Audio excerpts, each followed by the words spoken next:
Welcome to Turn the Page, the official podcast of the Syosset Public Library.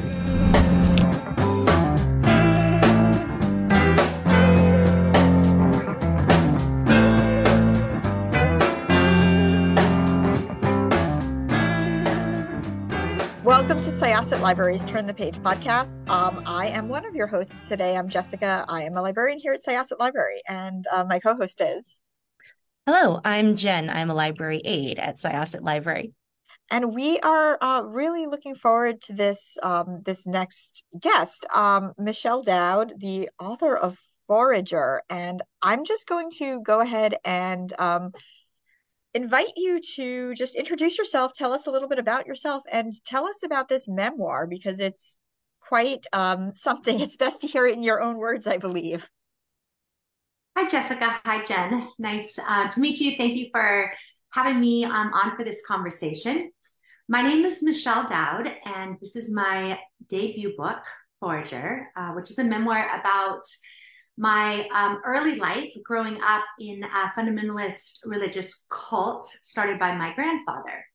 My mother and I were both raised in this cult, and it had two components. One that was on what I call the fields, which we all call the field, and the mountain. And I focus on the bifurcation of the masculinity, which was taught on the field, and the more feminine values of nature, which I imbibed on the mountain. Yeah, a lot of the book actually, so it focuses a lot on your mother, who is a naturalist. Correct. Yes, and just sort of that relationship. And it is, I think like one of the other things that I thought was that's really interesting is, like what is it? The first rule, don't call it a cult. Yes.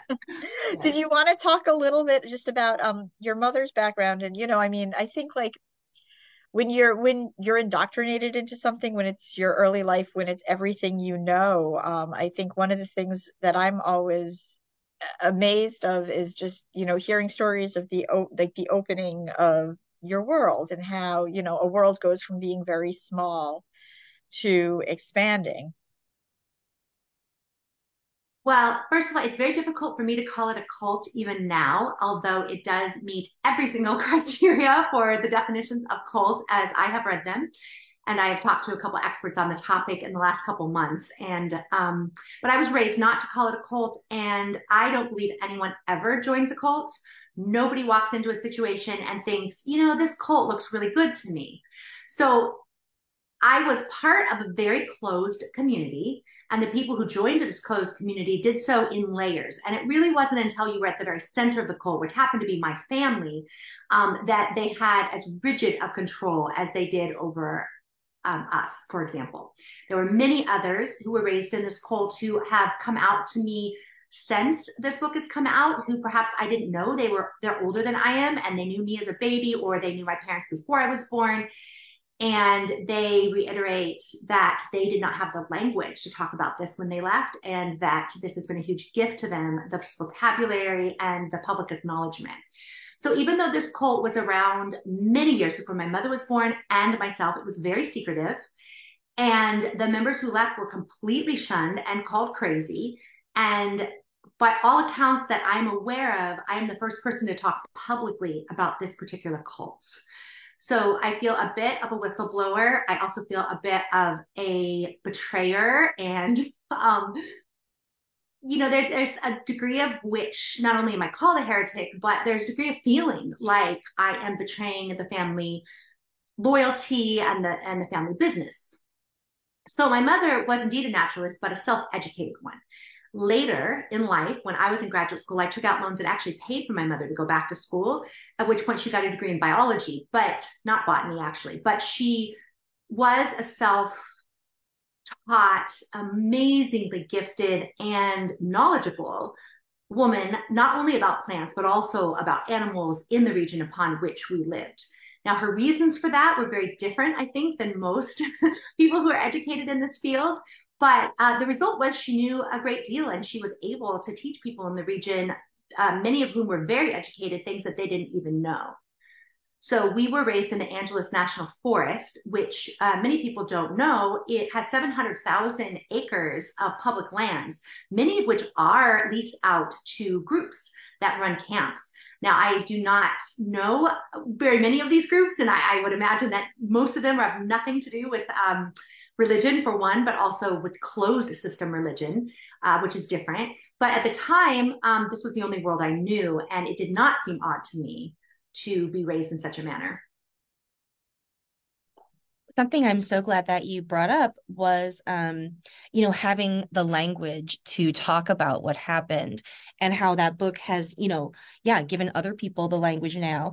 To me, it's like really fascinating to think of, because you say somewhere in it that you were once unable to talk about the past, and then that journey toward writing a book about it, so like, what was the process of, finding the language and taking something that was perhaps you were hesitant to touch and, put that kind of intense focus on it, if that makes sense? It's a great question. I feel that I've been foraging for words and for language since I was a very young girl. And that is part of what this book is about, is finding language to even talk to myself or to write in the Sears cataloger and journals about the experience I'm having. And while I was able to begin that process as a child and as an adolescent, and while I continued when I went to college and graduate school and as a teacher, I had difficulty applying the language to my particular set of circumstances. So the word cult, for example, when I was in very early college, I was very good friends with a professor who was married to another professor whose classes I had never taken or never did take, who's a sociologist, who immediately said to me, "Oh, you were in a cult." And I said, no. So I was given that. And he explained to me, he gave me books that I still have to this day. One of them is called Becoming an X. And he did talk to me about the process of leaving that level of indoctrination. I certainly learned a lot from that, but I wasn't yet ready to talk about it publicly. I don't know that I was even ready to talk about it publicly when I wrote this book. I feel that I kind of was pulled or pushed. I'm not sure the way it feels, like pulled into the conversation. And I just said yes to it. It was not something I was seeking. So I wrote an article in early 2020 for Modern Love. And that piece, the column piece in Modern Love in the New York Times, touched a little bit on my background. I was writing about a honestly fairly insignificant relationship, but a relationship that reminded me a little of my childhood and a little bit perhaps of patterns that I had developed very early in life. And something I've always told my students is write toward what you fear, examine the shame. And this was a relationship I had never examined particularly, or I did feel ashamed of it. It was not really something that I was proud of in any way. And putting that on the page, which I never intended to get published, I wrote it as an exercise when I was teaching my students about rejection and how putting yourself out there. And I did so really purely for the rejection slip, to show, because I hadn't been writing publicly, but I was asking my students to put themselves out there. So I put myself out there. The piece was published very quickly after I wrote it. And very quickly after that, I had agents contacting me and asking me if I had a book. I did not have a book at that point, nor was I interested in writing a book at that point. But I was interested in exploring the story further once I was asked enough questions. And so I did write a proposal with an agent who was particularly earnest and perhaps a little assertive with me, and she encouraged me and pulled me into writing a proposal. She sold the book within a week of turning in that proposal, so it moved very rapidly after that. I had 9 months in my contract to write the book, and I wrote it in 4 months, cover to cover. And I think the reason I was able to do that, partly because of COVID, but also because the story had been very awake inside of me for a very, very long time.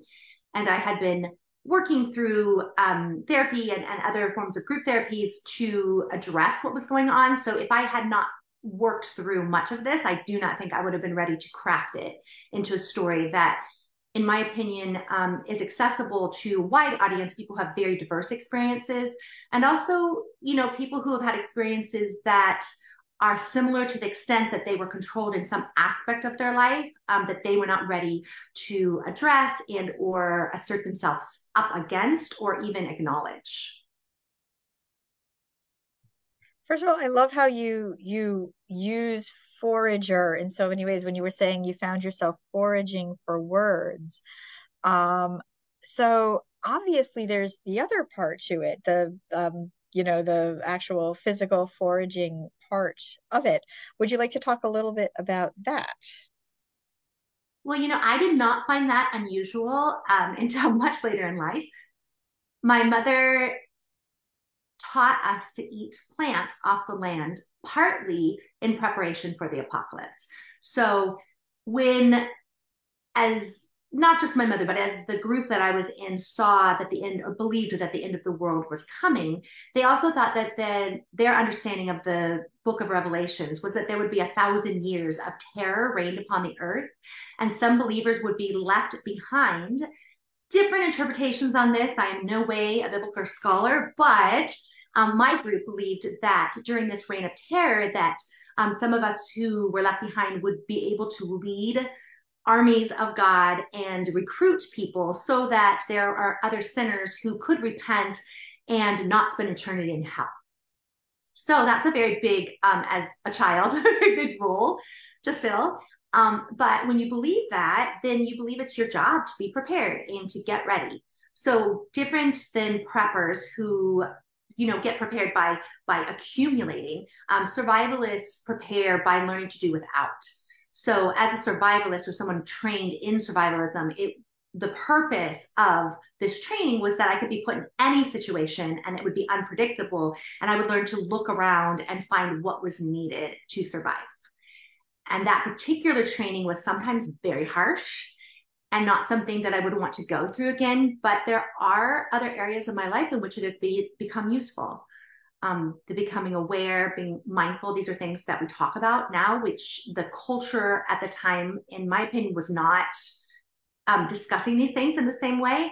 And while I am no longer preparing for the apocalypse, I do recognize that being aware of my surroundings is an incredible gift. I am so interested in like that very odd and like not always visible boundary between like taking something very challenging that you went to and or went through and treading that line between like finding a silver lining, because when people invite you to do that, that can be so invalidating and feel really like not good. But on the flip side of that is just sort of like it can help you survive to find usable information in the things that happen to you. So did you think about that at all? Or did you find that line hard to tread as you're writing? That line, which you so articulately expressed, is a little like a tightrope. And you're like, I've never stayed steady on that line, and I've crossed back and forth amongst it. But it's a little like forgiveness, right? When someone tells you should forgive, there's a recent film about women talking and talks about the Mennonites. And the Mennonites, those women, and there were many between the ages of 3 and 65 who were violently raped under a drug. And then they were told to forgive the men in their community who did this to them. And this new film explores what would happen if women were able to talk openly. And it is, I don't even want to say fictionalized. I mean, it's a hypothetical, scenario about what could have happened after such an event. And I bring this up to make a parallel to say that I do not think anyone has the obligation to choose a silver lining or to choose forgiveness whatsoever. However, if we in our own lives want to assess our agency and our strength and want to move forward, sometimes looking at our own past and choosing to take the gifts of it, which is not necessarily condoning any aspect of those who impose that upon us, but to look back and to say, well, what have I gleaned from a circumstance I would not have put myself in, nor would I choose again, but having done it, what can I glean? What can I carry with me? And I do feel we all have those kinds of things in our past. And they may be smaller, they may be large, or they may be epic, but they are there. And it is up to us to find a way to move forward, because ultimately we can't fix what happened and we can't change our past. So in order to most fully inhabit the life that we have in front of us, I do think it is useful to glean from the past what we can, and to rewrite our narrative, and to rewrite our ending, certainly, but to also, as we're writing, where we're going, to say, oh, look, now I can look back and say, oh, what can I take with me that was not openly gifted to me, but was there in the process. Wow. Yeah, I think that was very well put. And I think, a lot of that is just I like that you say that nobody is under any obligation to find a silver lining. And I think that like that's kind of something people like try to enforce. It's like, okay, you went through this trauma, what's your silver lining? Well, you're not, you don't owe anybody your trauma. You don't owe anybody a silver lining. You are, you're allowed to feel and take from things what you can. But I do think, it's very interesting. And I think that I'm also interested in what you had said earlier, that there are several people who have reached out to you afterwards and have kind of said, that they themselves were foraging for words or for thoughts to kind of cope or sort of express or define what had happened. I guess my question is, you had mentioned that you were sort of pulled into writing this. Did you work on the editing process at all? Like at any point were you rereading things and you were just like, I cannot believe that I actually put that into words, or it just seems surreal sort of reading your own words back? Yes, I'm going to answer that in two parts, because I feel like there are a couple really important factors that you touched on. One is I was recently going to several bookstores up the Northwest coast, and I was in near San Francisco at a bookstore, and a woman who I had known who babysat me when I was a young child came, and she said when she first left that she met a man who she later married and is still married to, who was a pastor. I believe he's still a pastor, although he may be retired. I'm not sure. But she said that he said to her immediately, "You were raised in a cult." And she said, "Oh, please don't say that." And she was telling me this at the bookstore. She actually was willing, and there have been former field members at every reading that I've done who've showed up. And she was willing to take the mic, not only to ask questions, but also when I asked her, and I didn't know she was coming. She had contacted me since I'd written the book, but I asked her, and so I knew that she was open to talking about these things. And she spent her career as a librarian, and she had wonderful words. And she chose to take the mic and talk about her experience as someone who was not born there, but someone who was 5 years old when she entered this organization, and how piece by piece she got pulled into the brainwashing along with her sister and her brother of this particular community. And I say this because she also forged for words in her process of getting herself educated and in teaching books to other people. She was a children's librarian, and she was someone who hosted so many story times and just had the opportunity to really think about how language is formed and how identity is formed. And we just had the most wonderful conversation afterwards. And so this has been a bit of a pattern. This is the only librarian that I'm aware of, but there may be plenty more out there. But the people who are coming to me really are telling me that it is partly the language and it's partly the courage to talk openly, because we have all been, as not just outsiders, but as quitters, and we are, termed quitters.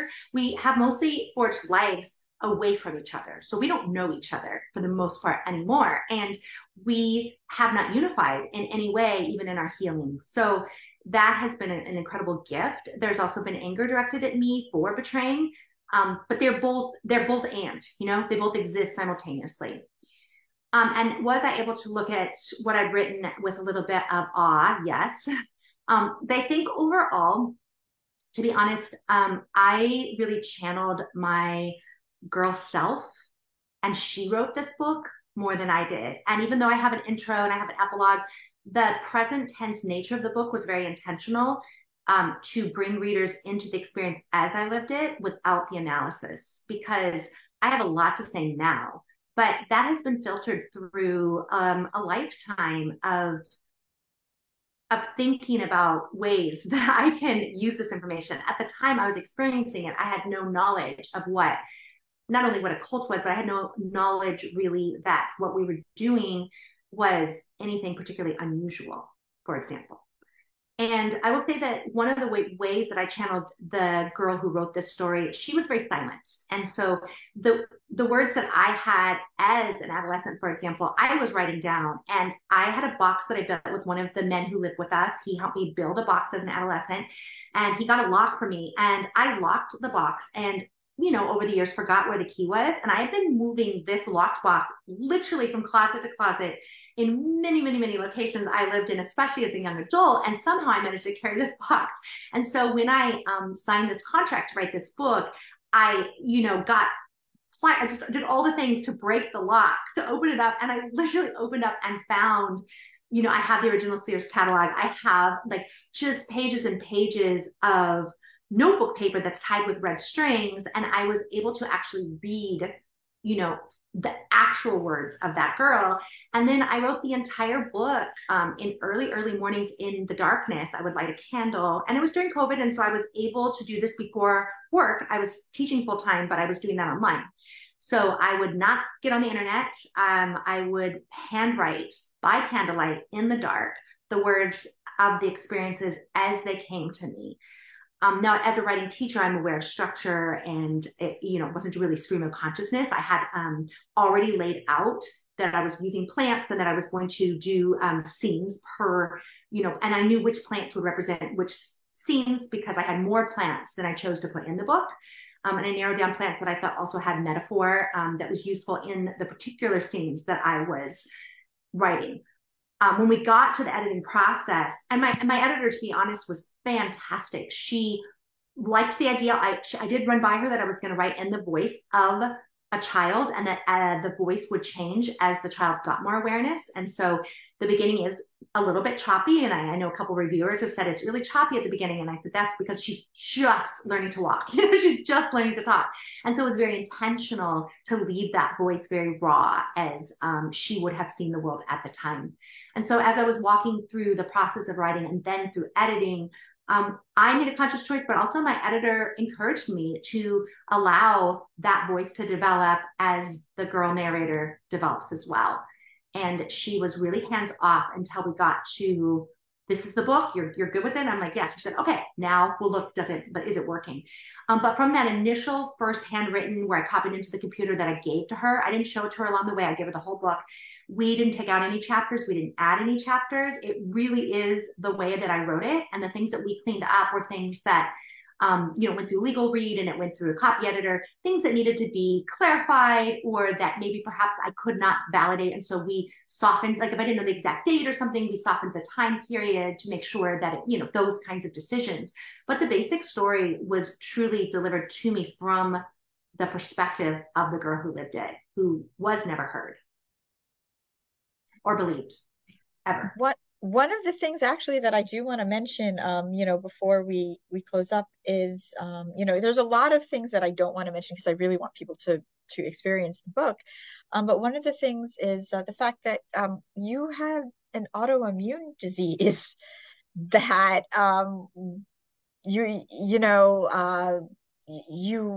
you could have died, and it was sort of discovered, and it took you out of the community for a while. Did you want to talk just a little bit about that?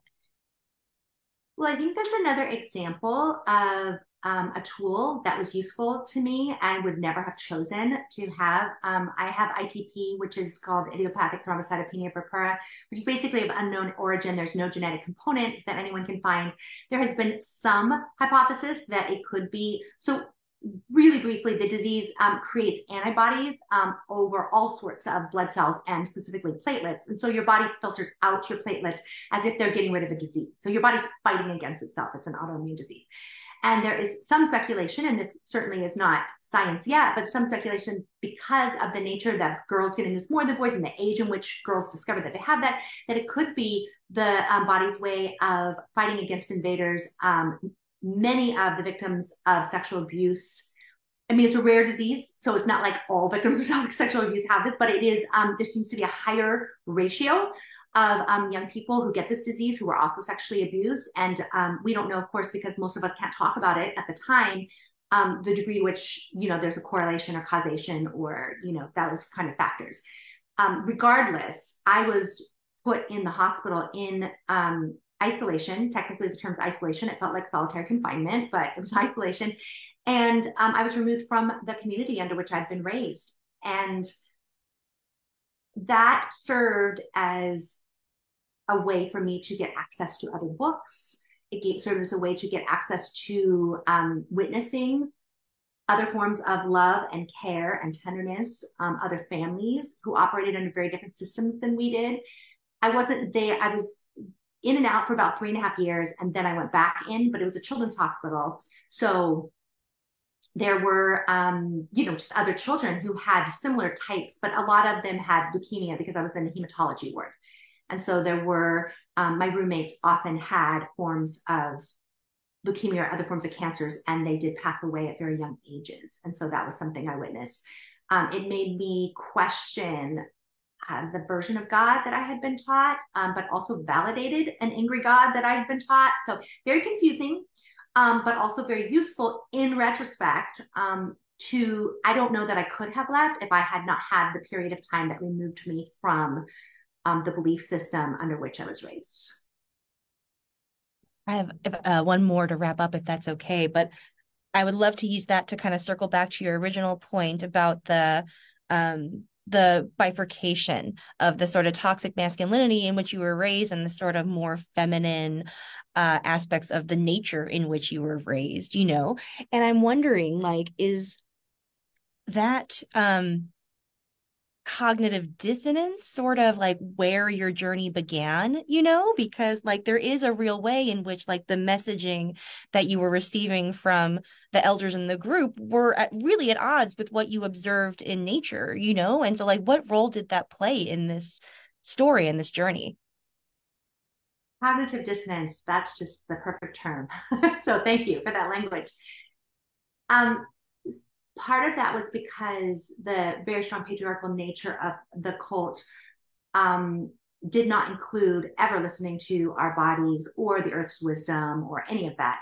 But that my mother, having been born into this herself, but also not really being easily kicked out because she was my grandfather's first daughter. He had 3 sons, and then he ended up with 2 daughters, but my mother's significantly older than her younger sister and very close to the age of her 3 brothers. And she was raised very much in worshiping her father and in a very masculine way. And she raised us to believe that masculinity was better while cognitive dissonance, while teaching us very feminine values. And so it did definitely tear at me. And my mother was very against all forms of femininity verbally. She didn't like any ornamentation.